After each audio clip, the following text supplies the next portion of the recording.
Welcome back to Positive Energy. I'm Nicole Gaines, and we are in day 128 of our Bible in 1 Year reading challenge. We have been following the Bible in 1 Year plan with Nicky Gumbel. You can find that at Bible.com on your computer or through the Holy Bible app on your cell phone or tablet. If you've missed any days, they're always available on our channel's homepage. All right, let's get started. Proverbs chapter 11, verses 19 through 28. Whoever is steadfast in righteousness will live, but he who pursues evil will die. Those of crooked heart are an abomination to the Lord, but those of blameless ways are his delight. Be assured an evil person will not go unpunished, but the offspring of the righteous will be delivered. Like a gold ring in a pig's snout is a beautiful woman without discretion. The desire of the righteous ends only in good, the expectation of the wicked in wrath. One gives freely, yet grows all the richer. Another withholds what he should give, and only suffers want. Whoever brings blessing will be enriched, and one who waters will himself be watered. The people curse him who holds back grain, but a blessing is on the head of him who sells it. Whoever diligently seeks good seeks favor, but evil comes to him who searches for it. Whoever trusts in his riches will fall, but the righteous will flourish like a green leaf. John chapter 5, verses 31 through 47. If I alone bear witness about myself, my testimony is not true. There is another who bears witness about me, and I know that the testimony that he bears about me is true. You sent to John, and he has borne witness to the truth. Not that the testimony that I receive is from man, but I say these things so that you may be saved. He was a burning and shining lamp, and you were willing to rejoice for a while in his light. But the testimony that I have is greater than that of John. For the works that the Father has given me to accomplish, the very works that I am doing, bear witness about me that the Father has sent me. And the Father who sent me has himself borne witness about me. His voice you have never heard, his form you have never seen, and you do not have his word abiding in you, for you do not believe the one whom he has sent. You search the scriptures because you think that in them you have eternal life, and it is they that bear witness about me. Yet you refuse to come to me that you may have life. I do not receive glory from people, but I know that you do not have the love of God within you.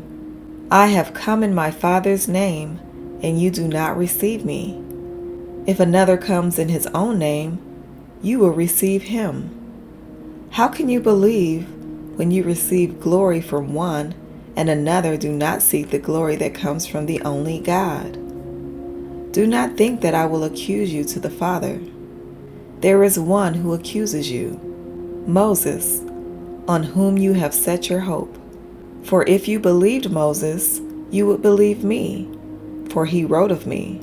But if you do not believe his writings, how will you believe my words? Judges chapter 7, verses 8 through 25. So the people took provisions in their hands, and their trumpets. And he sent all the rest of Israel, every man to his tent, but retained the 300 men. And the camp of Midian was below him in the valley. That same night the Lord said to him, Arise, go down against the camp, for I have given it into your hand. But if you are afraid to go down to the camp with Purah your servant, and you shall hear what they say, and afterward your hands shall be strengthened to go down against the camp. Then he went down with Purah his servant to the outposts of the armed men who were in the camp, and the Midianites, and the Amalekites, and all the people of the east lay along the valley like locusts in abundance, and their camels were without number, as the sand that is on the seashore in abundance. When Gideon came, behold, a man was telling a dream to his comrade. And he said, Behold, I dreamed a dream, and behold, a cake of barley bread tumbled into the camp of Midian, and came to the tent, and struck it so that it fell and turned upside down, so that the tent lay flat. And his comrade answered, This is no other than the sword of Gideon, the son of Joash, a man of Israel. God has given into his hand Midian and all the camp. As soon as Gideon heard the telling of the dream and its interpretation, he worshipped, and he returned to the camp of Israel and said, Arise, for the Lord has given the host of Midian into your hand. And he divided the 300 men into 3 companies, and put trumpets into the hands of all of them and empty jars, with torches inside the jars. And he said to them, Look at me, and do likewise. When I come to the outskirts of the camp, do as I do. When I blow the trumpet, I and all who are with me, then blow the trumpets also on every side of all the camp, and shout, For the Lord and for Gideon. So Gideon and the 100 men who were with him came to the outskirts of the camp at the beginning of the middle watch, when they had just set the watch. And they blew the trumpets and smashed the jars that were in their hands. Then the 3 companies blew the trumpets and broke the jars. They held in their left hands the torches, and in their right hands the trumpets to blow. And they cried out, A sword for the Lord and for Gideon. Every man stood in his place around the camp, and all the army ran. They cried out and fled. When they blew the 300 trumpets, the Lord set every man's sword against his comrade and against all the army.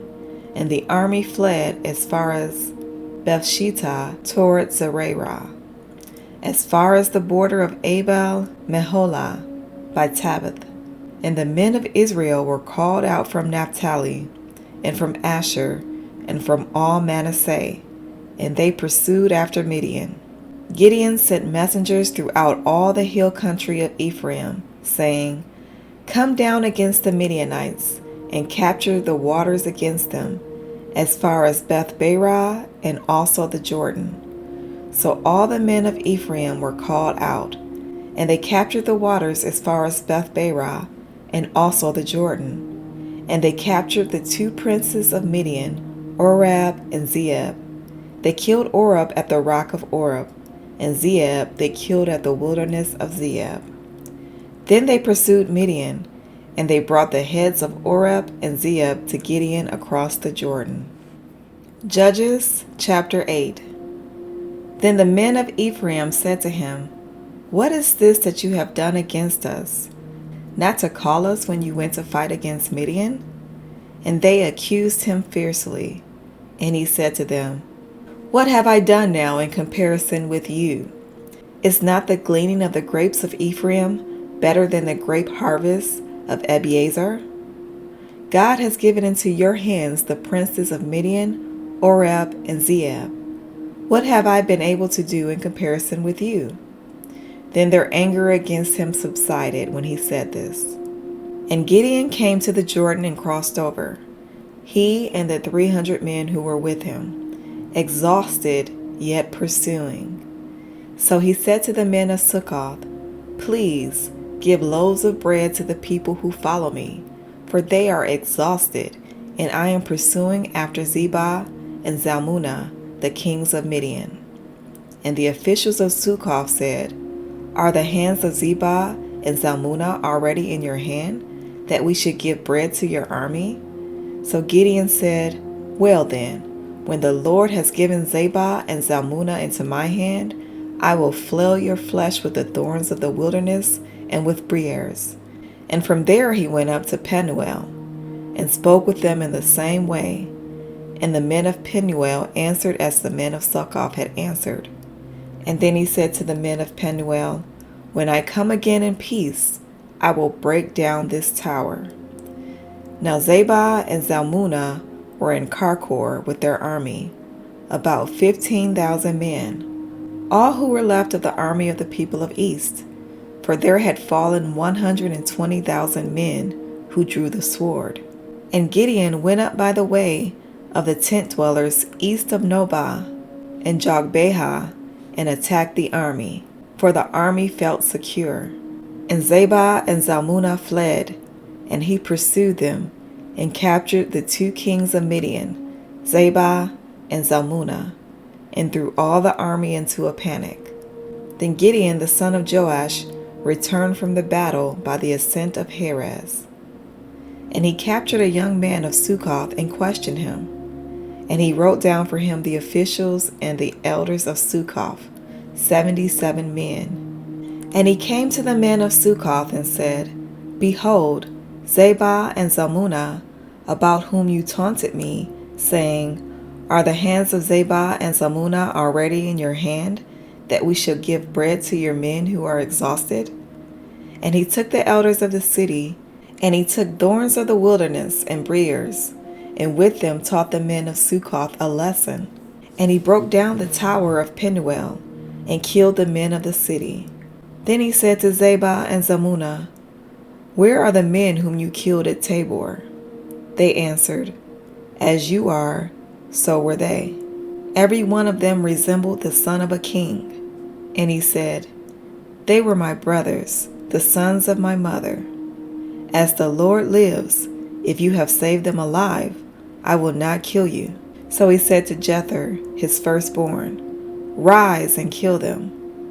But the young man did not draw his sword, for he was afraid, because he was still a young man. Then Zebah and Zalmunna said, "Rise yourself and fall upon us, for as the man is, so is his strength." And Gideon arose and killed Zebah and Zalmunna, and he took the crescent ornaments that were on the necks of their camels. Then the men of Israel said to Gideon, "Rule over us, you and your son and your grandson also, for you have saved us from the hand of Midian." Gideon said to them, "I will not rule over you, and my son will not rule over you. The Lord will rule over you." And Gideon said to them, "Let me make a request of you. Every one of you give me the earrings from his spoil." For they had golden earrings because they were Ishmaelites. And they answered, "We will willingly give them." And they spread a cloak, and every man threw in it the earrings of his spoil.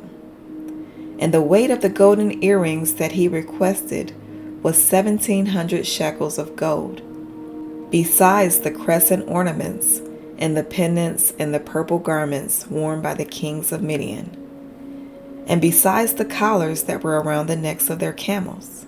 And Gideon made an ephod of it and put it in his city, in Ophrah. And all Israel whored after it there, and it became a snare to Gideon and to his family. So Midian was subdued before the people of Israel, and they raised their heads no more. And the land had rest 40 years in the days of Gideon. Jerubbaal the son of Joash went and lived in his own house. Now Gideon had 70 sons, his own offspring, for he had many wives. And his concubine, who was in Shechem, also bore him a son, and he called his name Abimelech. And Gideon the son of Joash died in a good old age, and was buried in the tomb of Joash his father, at Ophrah of the Abiezrites. As soon as Gideon died, the people of Israel turned again, and whored after the Baals, and made Baal-berith their god. And the people of Israel did not remember the Lord their God, who had delivered them from the hand of all their enemies on every side. And they did not show steadfast love to the family of Jerubbaal, that is Gideon, in return for all the good that he had done to Israel. That is our Bible reading for today. Be sure to mark your progress on the lesson plan and read today's devotional. The devotional will help you to understand more of what we just read. As always, thank you for reading with me, and I'll see you tomorrow. Have a blessed day.